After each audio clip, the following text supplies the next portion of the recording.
The dust clung to Clara's skin like a second hide as she rode toward Bitter Springs.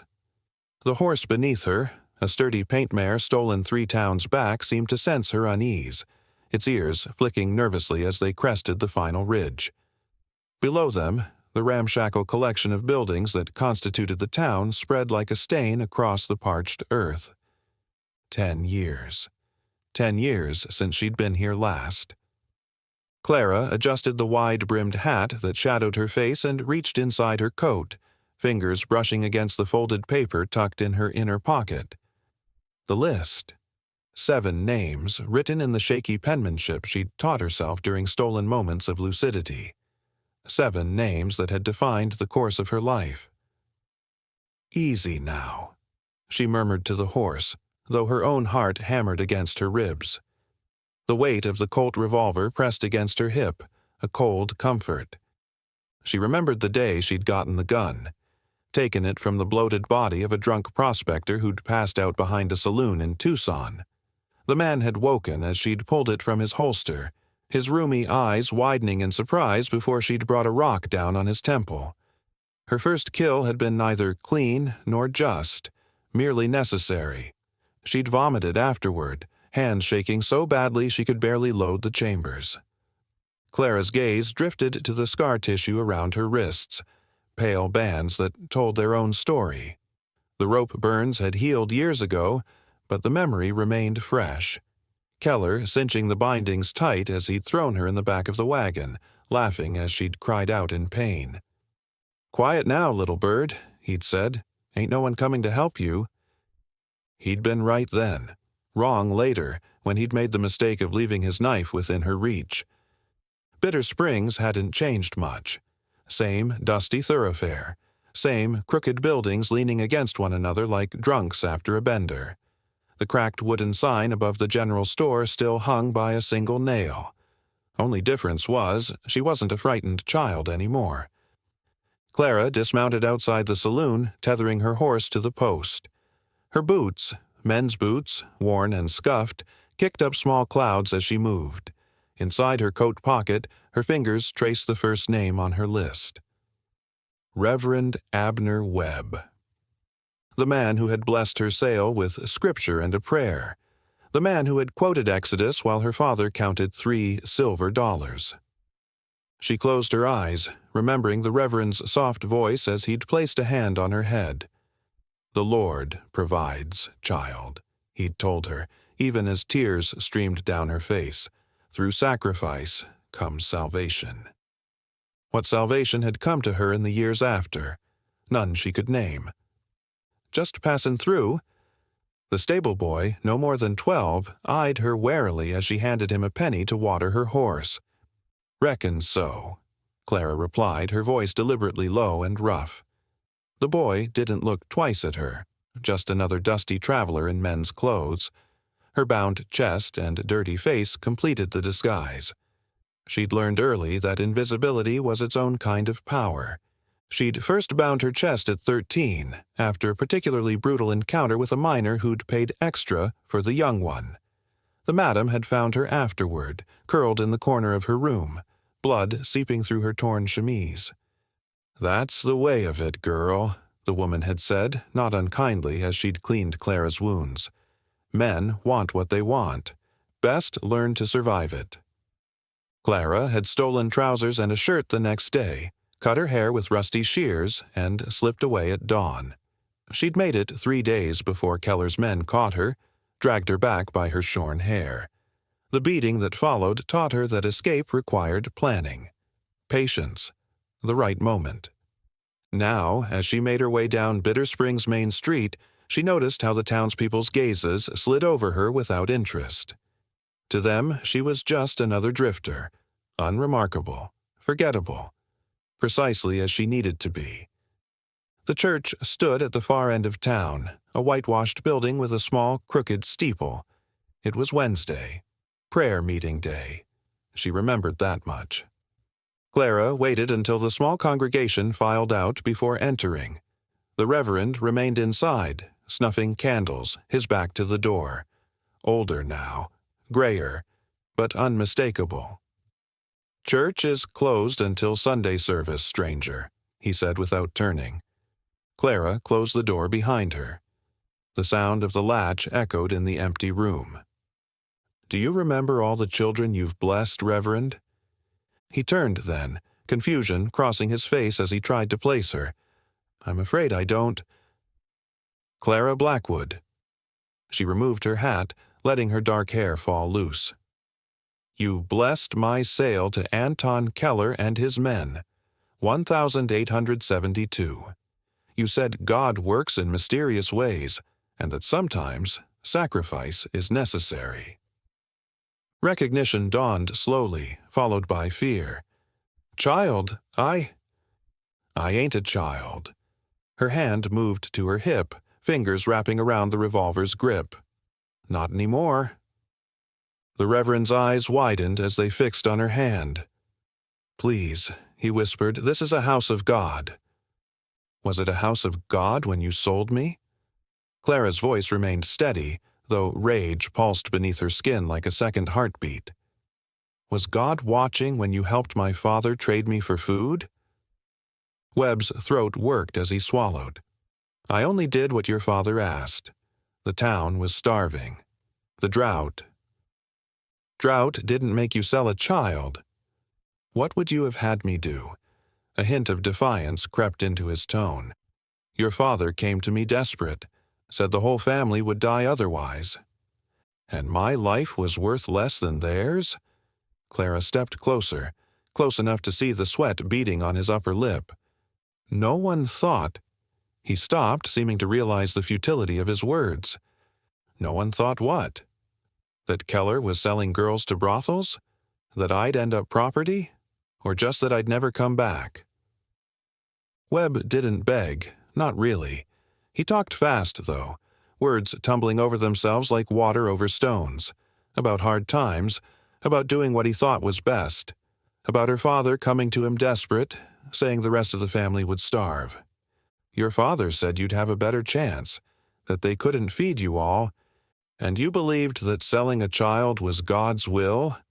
Clara's voice remained steady, even as bile rose in her throat. I was wrong. Sweat beaded on his upper lip. I've carried that sin for years. Please. You ever wonder what happened to me after? Ever lose sleep thinking about where I ended up? His silence was answer enough. First, it was Keller's camp. 3 months of hell, then a brothel in Santa Fe, then another in Tucson. Each word fell like a stone. 8 different men owned me before I was 14. She didn't tell him the rest, about the beatings when she resisted, about the laudanum they'd forced down her throat when the nightmares kept her screaming through the night, about the baby that had come and gone when she was 15, a bloody mess on stained sheets that had left her feverish and hollow for weeks. God forgive me, he whispered.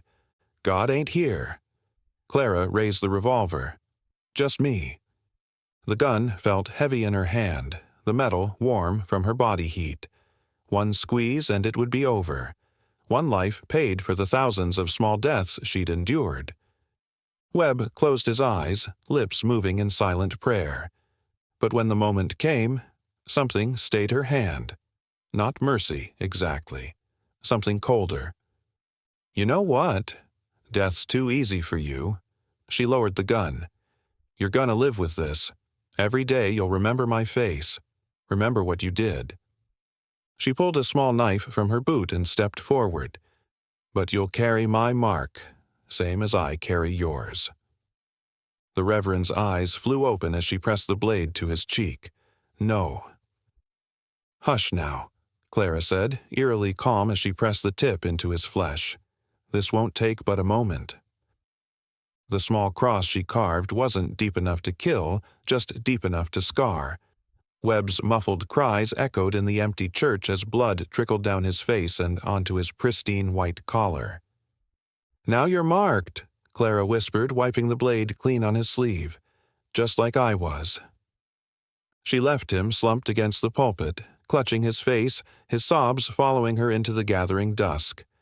Outside, Clara's hands shook so badly she could barely roll a cigarette. She fumbled with the tobacco, dropping half of it before managing to seal the paper. The sharp taste of it burned her throat as she inhaled, leaning against the church wall. A woman passed by on the boardwalk opposite, a young child in tow. The woman glanced at Clara, then hurriedly pulled her child closer and quickened her pace. Clara watched them go, something twisting painfully in her chest. Had her own mother ever protected her that way? The memories from before were hazy now, clouded by all that had come after. She remembered her mother's hands, rough, work-worn, braiding her hair in the mornings. Remembered the woman's voice, soft as she'd sung lullabies. But had she fought when they'd taken Clara? Had she wept? Clara couldn't recall. She finished her cigarette and ground it beneath her heel. One name crossed off. 6 to go. The doctor's house sat opposite the church, a cruel irony not lost on Clara as she watched Reverend Webb stumble across the street, blood seeping through the fingers pressed to his cheek. The small cross she'd carved would scar, a permanent reminder. Clara retreated to the small room she'd rented above the livery. The innkeeper, Elias Jenkins, was third on her list. But she'd get to him. For now, she unfolded the paper and drew a line through Webb's name with the stub of a pencil. Sheriff Thomas Burke. Tomorrow, then. She lay on the narrow cot, staring at the water-stained ceiling. Sleep rarely came easily, and tonight was no exception.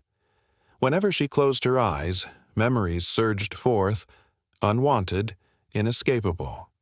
Keller's calloused hands, the smell of whiskey and tobacco that clung to the men who'd visited her room in Santa Fe, the cold stone floor of the cellar where Jenkins had kept her. Clara reached for the small flask in her saddlebag and took a long pull. The whiskey burned a path down her throat, spreading warmth through her chest. Not enough to drown the memories, but enough to dull their edges. Outside, the sounds of the saloon drifted up. Tinny piano music, raucous laughter, the occasional shout.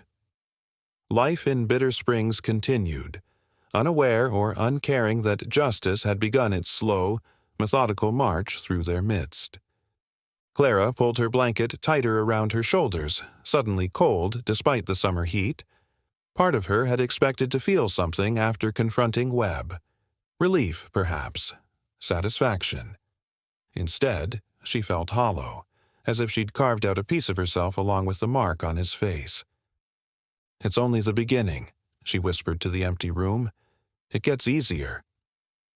But even as the words left her lips, she wasn't sure she believed them. Sheriff Burke was a creature of habit. Every morning at 6:30 he walked from the jailhouse to the diner, ate the same breakfast, then walked a slow circuit of the town before returning to his post. Clara watched from the shadows of the alley beside the general store, nursing a cup of bitter coffee. The weight of the Colt in her coat pocket was reassuring. Burke looked older than she remembered, his mustache gone gray, his shoulders slightly stooped. The badge on his chest caught the morning light as he ambled down the street, nodding to the townsfolk who greeted him. She wondered if any of them knew what he'd done, if they'd care if they did. Burke had been the one to escort her father home after the transaction, had tipped his hat to Keller's men as they'd loaded her into their wagon like cargo, had told her to be brave as the ropes bit into her wrists. "You be good now, Clara," he'd said, patting her shoulder awkwardly as she'd sobbed. "These men'll take care of you." Take care of her, as if she'd been a package to be delivered. "Looking for someone, boy?" Clara startled. A deputy she hadn't accounted for stood watching her, hand resting casually on his holster. Young, maybe mid-20s, with a face that hadn't yet hardened into the cynical mask worn by most lawmen she'd encountered. "No, sir," she mumbled, keeping her head down. "Just waiting on the sheriff. Got information about a cattle rustler up near Widow's Creek."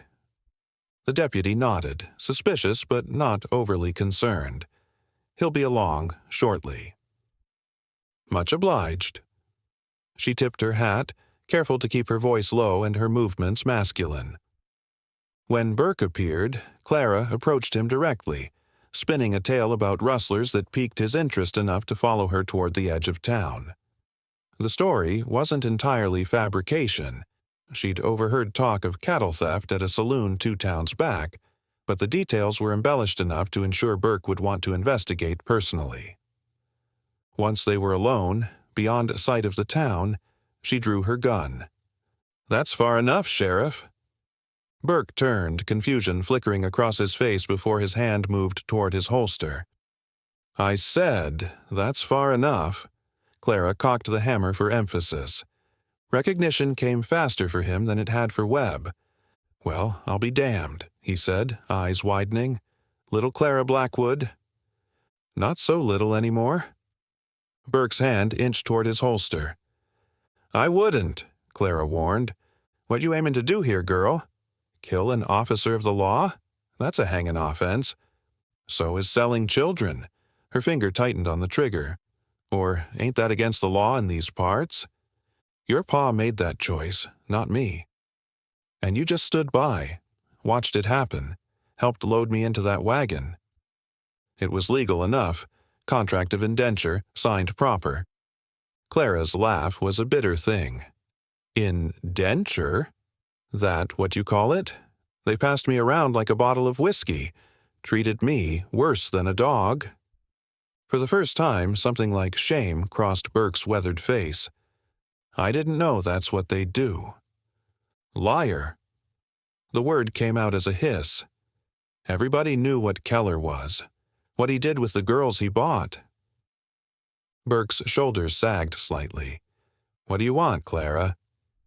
"Money. I ain't got much." "I don't want your money." She took a step closer, the gun steady in her hand. "I want you to know what it feels like, to be helpless, to know nobody's coming to save you. You kill me, they'll hunt you down." "Who says I'm going to kill you?"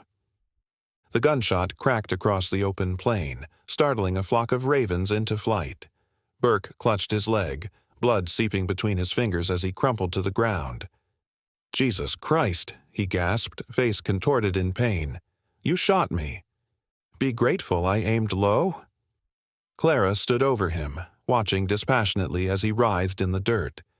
"Keller wasn't so kind when I tried to run the first time. Broke both my ankles with a hammer. Said he had to make sure his investment didn't wander off." She knelt beside him, just out of reach. "I ain't gonna kill you," she said, voice soft. "Death's too quick, but every step you take from now till forever, you'll remember me." "You're insane," Burke spat, face pale with shock and pain. "Maybe." Clara stood. "Or maybe I'm just the only one who remembers what justice looks like in this town." She left him there, bleeding but alive, and walked back toward Bitter Springs. The sun was high now, heat shimmering off the dusty road. Clara felt strangely light, as if a weight had been lifted from her shoulders. 2 names crossed off. 5 to go. Word traveled fast in small towns. By the time Clara returned to the livery, the stable boy was eyeing her with newfound wariness. "Sheriff's been shot," he said, watching her closely. "Deputies organizing a search party." "That's so." Clara kept her voice neutral as she moved past him toward the stairs. "Dangerous country." "Mr. Jenkins wants to see you." The boy blocked her path. "Says you need to settle your bill. Today." Clara paused. "Tell him I'll be down directly." In her room, she quickly gathered her few possessions. Time was running short now. She'd hoped to deal with each name methodically, one by one, but circumstances had forced her hand. Elias Jenkins was waiting at the bottom of the stairs, a shotgun cradled in his arms. "Afternoon, Mr. Jenkins," Clara said calmly. Jenkins' eyes narrowed. "Sheriff Burke's been shot." "Terrible news." "Deputies looking for a young man, stranger in town." Jenkins' knuckles whitened around the shotgun. "Says the fellow was asking about cattle rustlers." Clara smiled thinly. "Lot of strangers passing through lately, I'd imagine." "Not so many." Jenkins took a step closer. "You know, you look awful familiar." Do I? Been trying to place you since you arrived. His eyes raked over her face. Then I heard about the Reverend. Got me thinking. Clara's hand moved imperceptibly toward her coat pocket. Sweet Jesus, Jenkins whispered, face draining of color as recognition dawned. It can't be. 10 years is a long time, Clara replied, sliding into a chair across from him in the empty dining room. Outside, twilight painted the horizon purple and gold. But not long enough to forget. Jenkins had kept her locked in a storage cellar for 2 days while Keller's men finalized arrangements with a brothel owner from Santa Fe. Had brought her stale bread and water, had looked at her with pity but never unlocked the door. I never laid a hand on you, he said quickly, eyes darting toward the kitchen where his wife worked. No, Clara agreed. You just kept me in a hole in the ground. What choice did I have? Keller would have killed me. We all got choices. I made mine when I slit Keller's throat 3 weeks ago. Jenkins went very still. What do you want from me? Clara leaned forward. I want to know where my family is. Gone. The word fell between them. Packed up maybe 5 years back. Your ma died of consumption. Father took your brothers and headed to California. Something cold settled in Clara's chest. She'd saved her family for last on her list, uncertain what she'd do when the time came. Now it seemed that decision had been made for her. You scared, Jenkins. He nodded, a small, jerky movement. Good. She stood. You should be. Her hand moved to her coat pocket, and Jenkins flinched visibly. But instead of drawing her gun, Clara pulled out a folded piece of paper, a crude map. Show me where the cellar is. Jenkins hesitated, then pointed to a spot near the back of the inn. It's still there. We use it for storage. Take me. He led her through the kitchen, past his startled wife, and out the back door to a small slanted wooden door set into the ground. Jenkins fumbled with a ring of keys, hands shaking so badly he dropped them twice before managing to unlock the padlock. Open it, Clara ordered. The smell hit her first as Jenkins pulled the door open. Damp earth, mold, the musty scent of root vegetables. A wave of nausea washed over her as memories flooded back. She'd spent 48 hours in this hole, curled on the packed dirt floor, listening to the scurrying of rats in the darkness. Get in, she said, drawing her gun. Jenkins' eyes widened. No, please. Get in. Trembling, he descended the rough wooden steps into the darkness. Clara followed, keeping the gun trained on him. The cellar was small, perhaps 8 feet by 10, with the ceiling so low Jenkins had to stoop. Shelves lined the walls, stocked with preserves and dried goods. This is where you kept me, Clara said, voice tight. 2 days. No light. Barely any food. I'm sorry, Jenkins whispered. I didn't know what else to do. Funny, I heard those same words from a dozen men over the years. Never seemed to stop them doing what they wanted anyway. Clara moved to the stairs, then paused, looking back at Jenkins' pale face in the dim light filtering from above. 2 days, she said. That's how long you're going to stay down here. Maybe you'll remember what it felt like. You can't. I can. Clara climbed the steps. And if you call out, if you try to get someone to let you out early, I'll come back and put a bullet in your skull. Understand? Jenkins nodded mutely. Clara closed the cellar door and secured the padlock. Jenkins' wife stood in the doorway of the kitchen, a dish towel clutched in her hands. What have you done with my husband? She demanded, voice quavering. Nothing he didn't do to me, Clara replied. He'll be fine in 2 days. Don't open that cellar if you want him to stay that way. Back in her room, Clara gathered her remaining belongings and the small pouch of money she'd taken from Jenkins's office. Not his life savings as she'd originally planned. That seemed excessive now, but enough to fund the next leg of her journey. As she slipped out the back of the livery and mounted her horse, she heard the deputy's voice in the street, organizing search parties. Time to move on. In the following days, Clara worked methodically through her list. Martin Reeves, the trader who'd arranged the sale with Keller, died fighting. Clara found him at his small trading post 5 miles outside of town, surrounded by the animal pelts and sundry goods he'd bartered from desperate settlers over the years.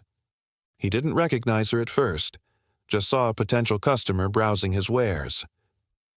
"Something I can help you with, young man?" he asked, setting aside the ledger he'd been writing in. Clara turned slowly, removing her hat. "You don't remember me, do you?" Reeves squinted, confusion giving way to dawning horror. "Can't be—" "Clara Blackwood," she said, watching recognition transform his weathered face. Unlike the others, Reeves didn't try to justify himself, didn't offer excuses or apologies. Instead, he lunged for the shotgun propped against the counter. Clara's draw was faster. The first shot caught him in the chest, the impact throwing him backward against the shelf of supplies. Cans of beans and jars of molasses crashed to the floor as he slumped down, leaving a smear of blood on the rough wooden wall. He was still breathing, a wet, rattling sound when Clara approached. His eyes followed her, wide with pain and fear. "You sold me to Keller," she said, each word deliberate. "You knew what he was going to do." Reeves tried to speak, but only blood bubbled from his lips. His hand clutched weakly at the wound in his chest. "Nothing to say now?" Clara knelt beside him. "You had plenty to say then, about how much I'd fetch, about how pretty I was." The dying man's eyes held no recognition, no remorse, only the primal fear of approaching death. Clara watched as the light in them dimmed, feeling nothing but a hollow absence where satisfaction should have been. No words exchanged, no recognition in his eyes. Just business. She took what money she found in the till and left the way she'd come. Another name crossed off her list. Sarah Wilkes, the doctor's wife who'd examined her and declared her healthy enough for work, wept and begged. Clara found her alone at the doctor's house, her husband away on a house call. "Please," Mrs. Wilkes sobbed, backing away as Clara advanced. "I have children." "So did I," Clara replied coldly. "I was a child." Mrs. Wilkes had been the one to strip her naked, to poke and prod at her body, to nod approvingly as Keller watched. "Strong bones," she'd remarked. "Good teeth. She'll last." "I didn't know what would happen to you," the woman insisted, her back pressed against the parlor wall. "Henry, my husband, he said it was an indenture contract. Perfectly legal." "And you believed that? Or just didn't care?" Mrs. Wilkes swallowed hard. "What do you want from me?"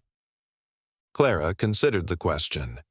She'd imagined this moment many times over the years, had pictured herself exacting the same clinical humiliation this woman had visited upon her. But standing here now, she felt only a bone-deep weariness. "Your reputation," Clara finally said. "Your standing in this town." She forced Mrs. Wilkes to accompany her to the church where the Ladies' Aid Society was meeting. There, Clara made her confession to the assembled women, how she'd been sold, how Mrs. Wilkes had examined her like livestock, how she'd been passed from man to man in the years that followed. The women's faces registered shock, horror, disgust, not at Clara, at Sarah Wilkes, who stood trembling beside her, unable to deny the accusations. Clara left her alive but destitute, her reputation in tatters after Clara's public recounting of her complicity. Only one name remained beyond Bitter Springs, Nathaniel Wright, the brothel owner in Santa Fe who'd bought her from Keller, the worst of them all. But before she left town, there was one more confrontation, one not written on any list. The Blackwood homestead stood abandoned, the small cabin listing to one side like a dying animal. Clara approached slowly, the weight of memory nearly driving her to her knees. The door hung open on rusted hinges. Inside, nothing remained but dust, a broken chair, and the small hearth where her mother had cooked their meager meals. Clara knelt by the cold stones, fingers tracing the cracks where she'd once huddled for warmth. Something glinted in the dirt near the wall, a small metal button, tarnished with age. Clara picked it up, turning it over in her palm. It had come from her mother's dress, she realized. The blue one with tiny white flowers that she'd worn on Sundays. A noise behind her. She whirled, gun drawn. Figured you might come here. An old man stood in the doorway, silhouetted against the setting sun. It took her a moment to recognize Joseph Miller, their former neighbor. "Your kind ain't welcome here," she said coldly, though her hand trembled slightly. "Reckon not." Miller remained where he was, making no move to enter. "Just thought you should know the truth before you go killin' anyone else." "What truth?" "Your pa. He didn't sell you for food." Something cold slithered down Clara's spine. "What are you saying?" "He was in debt, gambling, owed Keller money he couldn't pay. You were the payment." The world tilted beneath her. All these years she'd believed the story, that her sacrifice had saved her family from starvation, that there had been no choice. "You're lying." "Wish I was." Miller shook his head. "Your ma never forgave him, died hating him for it." Clara's finger tightened on the trigger. "Go ahead," Miller said. "Won't change nothin'." She lowered the gun slowly. "Where is he now?" "Dead. Hanged himself in Sacramento 2 years back." Miller sighed. Guilt catches up to a man eventually. Clara felt nothing. Not grief, not vindication, not even anger. Just a vast emptiness, as if something vital had been scooped out of her chest. "Your brothers asked after you," Miller added quietly. "For years, they asked. Your pa told them you died of fever." A bitter laugh escaped her. "Might as well have." "Don't know about that. You're still standing." Miller stepped back into the fading light. "Anyway, thought you should know. Before you head to Santa Fe." Clara's head snapped up. "How'd you know I was going to Santa Fe?" But Miller was already walking away, his stooped figure receding into the gathering dusk. That night, Clara burned the cabin to the ground, stood watching as flames consumed the last physical remnant of her childhood. The list in her pocket felt heavier now, its purpose both clearer and more muddled. 5 names crossed out, 1 dead before she could reach him. Only Wright remained. As she mounted her horse the next morning, Sheriff Burke's deputy approached, hand on his holster. "You're Clara Blackwood." She didn't deny it. "Got warrants for your arrest. Murder, assault, robbery. You gonna try and take me in?" Her hand hovered near her weapon. The deputy studied her face. "You killed Reeves." "I did." "Man was scum." A pause. "Beat his wife regular. Cheated folks blind." Clara waited, tension coiling in her muscles. Finally, the deputy stepped back. "Didn't see you ride out. Couldn't identify you if asked." Clara nodded once, understanding the gift she was being offered. "Hear Santa Fe's nice this time of year," the deputy added, turning away. The journey to Santa Fe took 4 days. Clara rode hard, stopping only when necessary, sleeping little. The land changed as she traveled, the barren scrubland giving way to mesas and red rock formations that loomed against the sky like ancient sentinels. Each mile brought her closer to Wright, and with each mile the weight in her chest grew heavier. Nathaniel Wright had been the first man to buy her from Keller, had kept her locked in a small room above his brothel for 3 years, had broken her will piece by piece, day by day, until she'd learned to smile when customers entered her room, learned to thank them afterward. Wright had a system for breaking girls. Start them young before they knew enough to resist. Feed them just enough to keep them alive, but not enough to give them strength. Beat them when they cried, reward them when they complied. and when they were fully trained, sell them at a profit to another house and start again with fresh merchandise. Clara had been 14 when he'd finally sold her to a brothel in Tucson. By then, she'd been hollowed out, a ghost in her own skin. Now, as she approached Santa Fe, that ghost stirred within her, whispering of old fears. She silenced it with determination. She wasn't that frightened girl anymore. She was the reckoning. Wright's brothel still stood where she remembered it, a 2-story adobe building on the outskirts of town, its windows glowing with lamplight as dusk settled over the desert.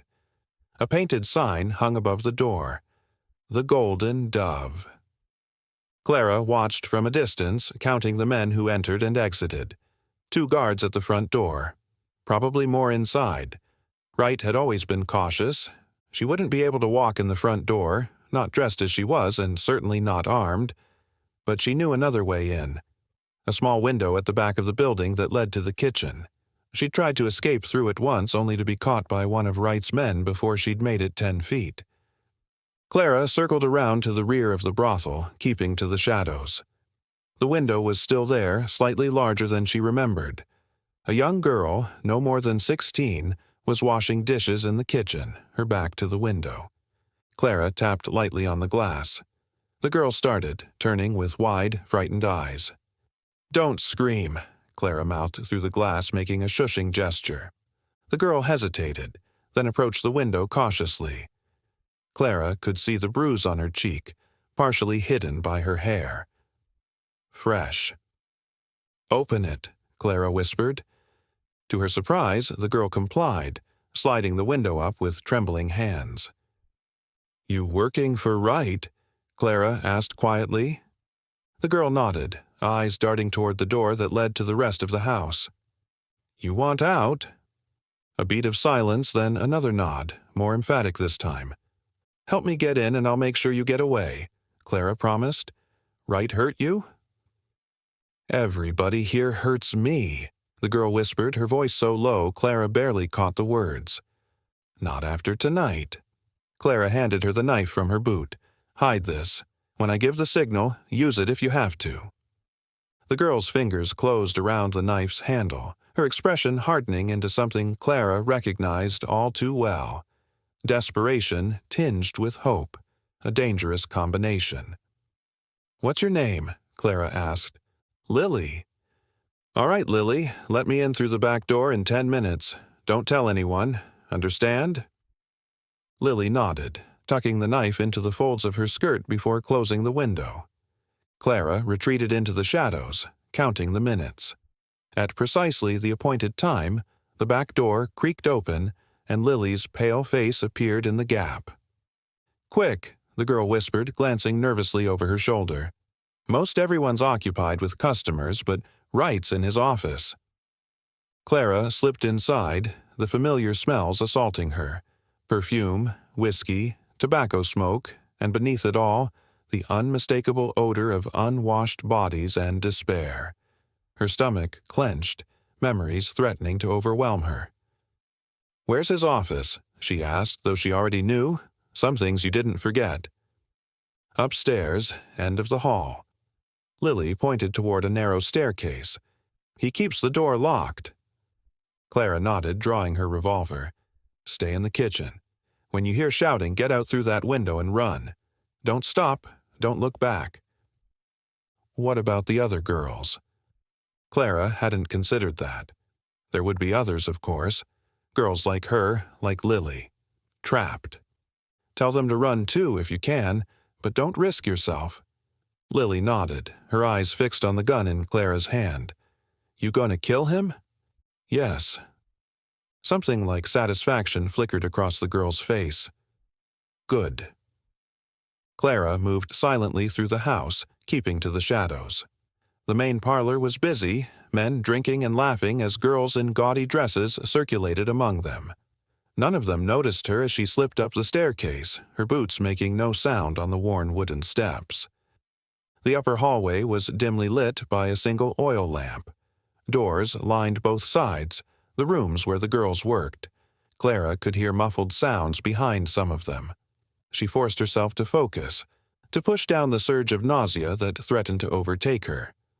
Wright's office was exactly where she remembered it. At the end of the hall, a heavy oak door separating him from the misery he created. A thin line of light shone beneath it. Clara approached slowly, testing the handle. Locked, as Lily had said. She raised her fist and knocked. 3 sharp raps. "Who is it?" Wright's voice, unchanged by the years. Cultured, almost refined. The voice that had ordered her beaten when she'd tried to escape.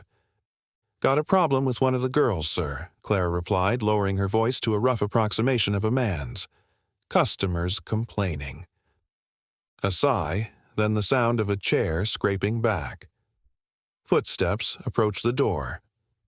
"Which girl?" The lock clicked as he turned the key. "New one, Lily." The door swung open, and there he was, Nathaniel Wright.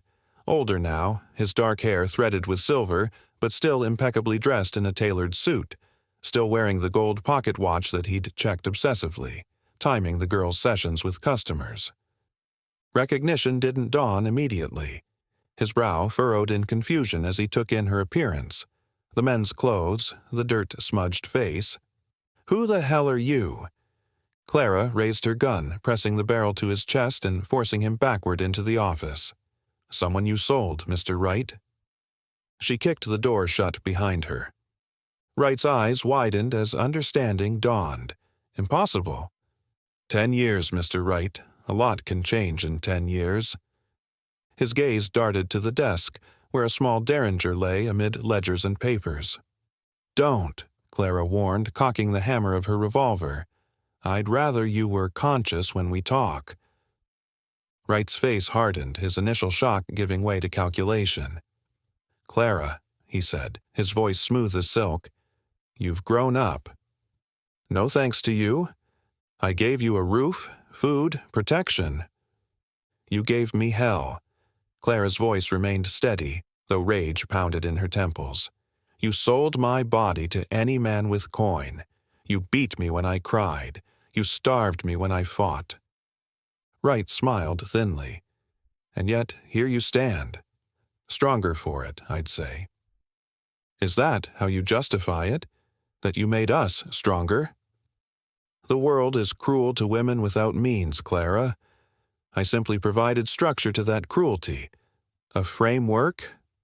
He gestured expansively, as if presenting a philosophy. "Some girls even thrived." "None of us thrived. We survived, those who could. The rest died or went mad."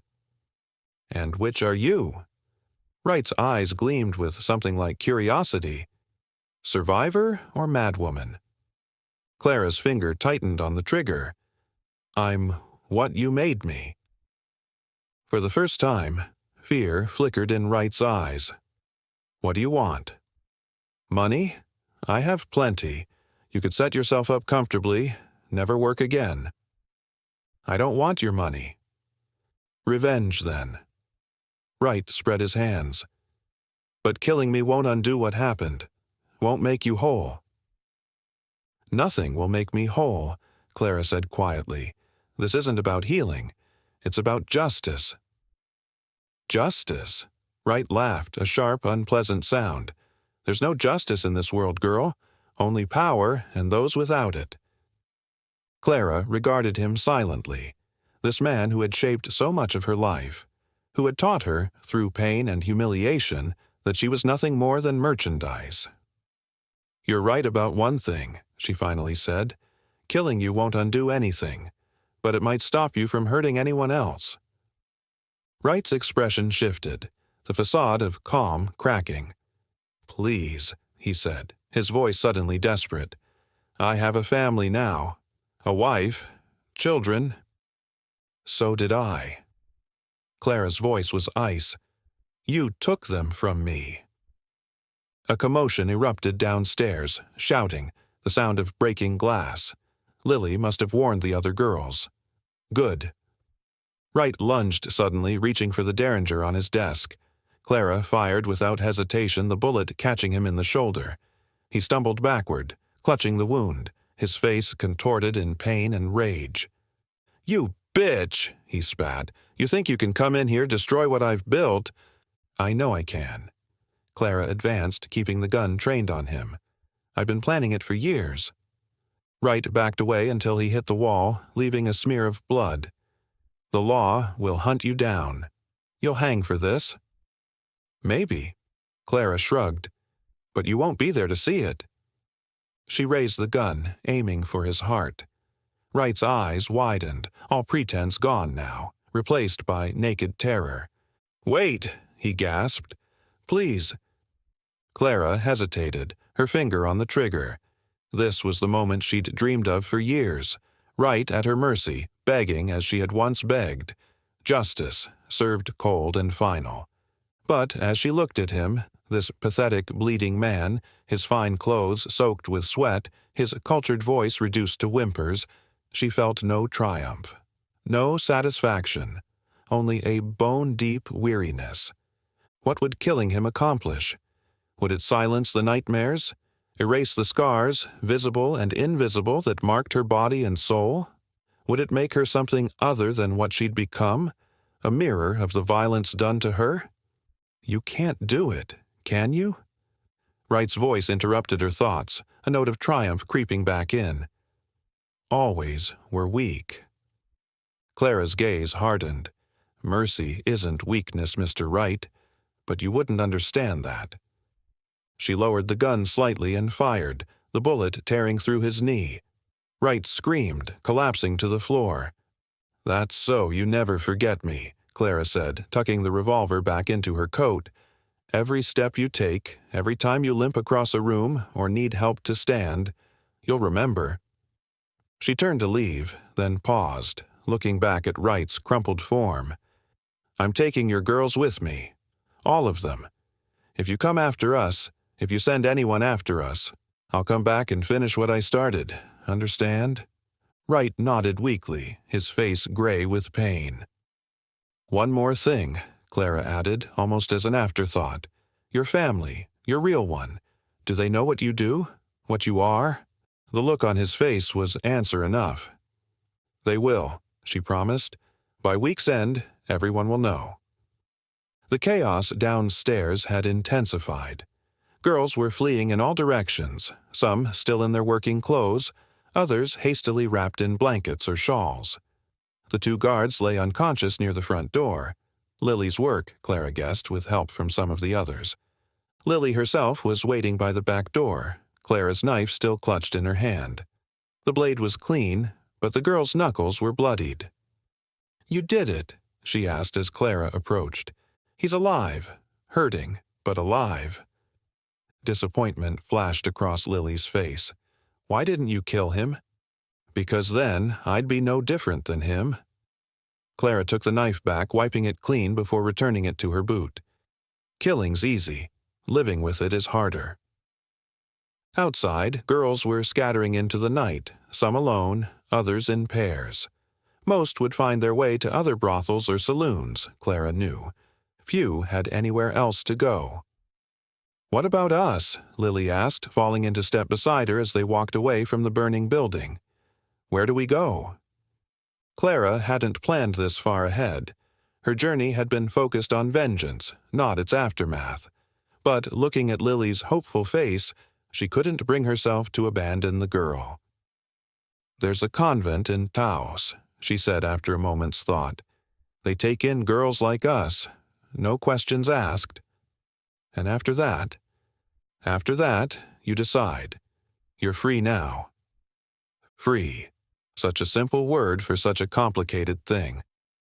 The trail stretched before them, a pale ribbon across the desert.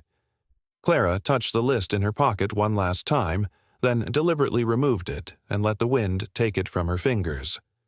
The paper tumbled and danced across the scrubland, disappearing among the sagebrush. She didn't need it anymore. Every name had been settled, one way or another.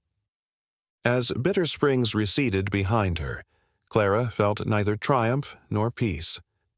Just a hollow ache where hatred had lived for so long. The vengeance that had sustained her now felt like a burden. Each confrontation had taken something from her, leaving her emptier than before. But there was Lily riding beside her and beyond her, a horizon unmarked by the past. Perhaps that was enough.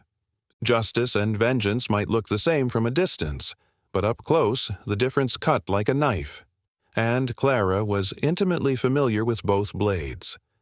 Ahead, the land shimmered with heat and promise and uncertainty. Behind her, only dust and blood remained to mark her passing. She rode on toward whatever came next.